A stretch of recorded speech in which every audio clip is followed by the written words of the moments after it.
Genesis chapter 26. Isaac lives at Gerar. There was another famine in the land besides the earlier one during the time of Abraham. Isaac went to Abimelech, the king of Philistines, at Gerar. The Lord had appeared to Isaac and had said, "Do not go to Egypt. Stay in this land, where I tell you to stay. Live here, and I will be with you and bless you.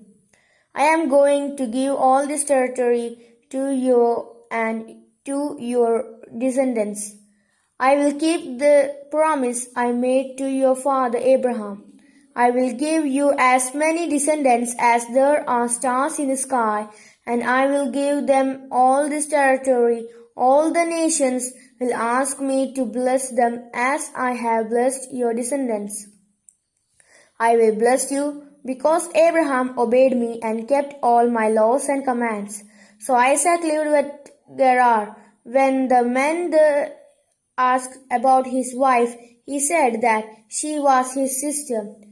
He would not admit that she was his wife because he was afraid that the men there would kill him to get Rebekah, who was very beautiful. When Isaac had been there for some time, King Abimelech looked down from his window and saw Isaac and Rebekah making love. Abimelech sent for Isaac and said, "So she is your wife. Why did you say she was your sister?" He answered, "I thought I would be killed if I said she was my wife. What have you done to us?" Abimelech said, "One of my men might easily have slept with your wife, and you would have been responsible for our guilt." Abimelech warned all the people, "Anyone who ill-treats this man or his wife will be put to death." Isaac sowed seed in that land, and that year he harvested 100 times as much as he had sown. Because the Lord blessed him, he continued to prosper and became a very rich man. Because he had many herds of sheep and cattle and many servants, the Philistines were jealous of him. So they filled in all the wells which the servants of his father Abraham had dug while Abraham was alive. Then Abimelech said to Isaac, "Leave our country. You have become more powerful than we are." So Isaac left and set up his camp in the valley of Gerar, where he stayed for some time. He dug once again the wells which had been dug during the time of Abraham and which the Philistines had stopped up after Abraham's death. Isaac gave the wells the same names that his father had given them. Isaac's servants dug a well in the valley and found water. The shepherds of Gerar quarreled with Isaac's shepherds and said, "This water belongs to us." So Isaac named the well Quarrel. Isaac's servants dug another well, and there was a quarrel about that one also, so he named it Enmity. He moved away from there and dug another well.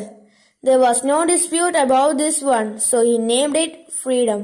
He said, "Now the Lord has given us freedom to live in the land, and we will be prosperous here." Isaac left and went to Beersheba. That night the Lord appeared to him and said, "I am the God of your father Abraham.